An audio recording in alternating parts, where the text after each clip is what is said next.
Thalassaemia হলেই প্রত্যেক মাসে 2 থেকে 3 বার রক্ত দিতে লাগে। এই বাচ্চাটাও থ্যালাসেমিয়া রোগে ভুগছিল। তো সম্ভবত এটা পৃথিবীর মধ্যে প্রথমবার হয়েছে যে থ্যালাসেমিয়া রিভার্স হয়েছে, এখন আর প্রত্যেক মাসে মাসে রক্ত দিতে লাগে না। এইসব ঘটনা জেনে নেওয়া হচ্ছে। তোমার নামটা কি? আচ্ছা, বাড়ি কই? আচ্ছা, এই যে তোমার থ্যালাসেমিয়া রোগটা বারে বারে রক্ত দিতে লাগতো, কত বছর থেকে আসলো?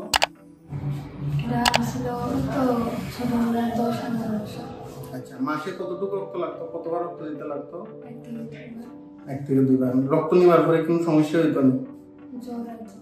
প্রত্যেকটা ভিডিওতে অ্যাড্রেস, হেল্পলাইন নাম্বার দেওয়া থাকে। আমার সাথে কথা বলতে হলে ন্যূনতম 1000 টাকা, আর প্যাকেজ শুরু হয় ন্যূনতম 10,000 টাকা থেকে।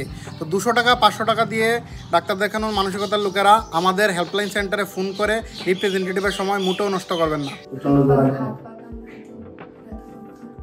আমার এখানে আইসো আজকে কতদিন হলো? 4 মাস। এখন মাসে মাসে রক্ত দিতে লাগে 2-3 বার? এখন আর আগের মতো রক্ত দিতে লাগে না? আগে যে সমস্যাগুলো হতো এখন আর হয়নি? তো বাড়িতে কি কি করছো? ফল খাইছি সকালে, হাতে পায়ে মেথি দানা লাগাইছি, ওষুধপত্র তো কিছু দেওয়া হয়েছে। তুমি যদি এগুলা মাইনাস হলো তোমার তো রক্ত লাগতো না, এত রক্ত করছো। তো এখন কোন ক্লাসে পড়ো?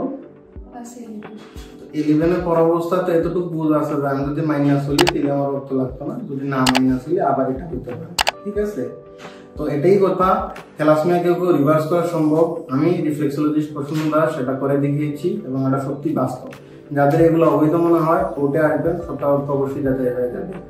এভাবে ঘরে থেকেই নিজেকে নিজে কমপ্লিটলি সুস্থ রাখলে কোনো ব্যাপারই না। ধন্যবাদ।